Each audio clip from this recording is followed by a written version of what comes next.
बघणार आहोत कढीपत्त्याची चटणी। त्यासाठी साहित्य पाहून घेऊया।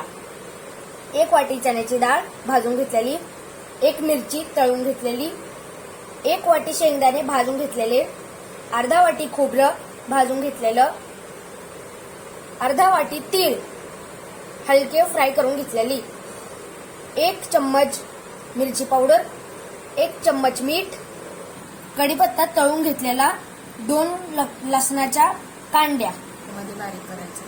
पहिली चण्याची डाळ टाका। आता आपण चण्याची डाळ मिक्सरमध्ये टाकून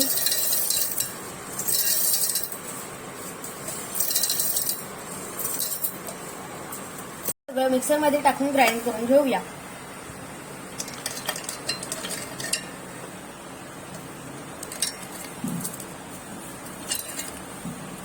आपण यात कढीपत्ता आणि लसूण टाकून घेऊया।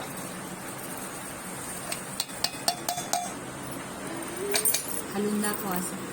तुम्ही पाहू शकतात आपली चटणी आता रेडी झाली आहे। तुम्ही याला काचेच्या कंटेनर मध्ये स्टोर करून ठेवू शकता। आवडले असेल तर माझ्या चॅनलला सबस्क्राईब करा आणि लाईक करा। खाऊन बघतो।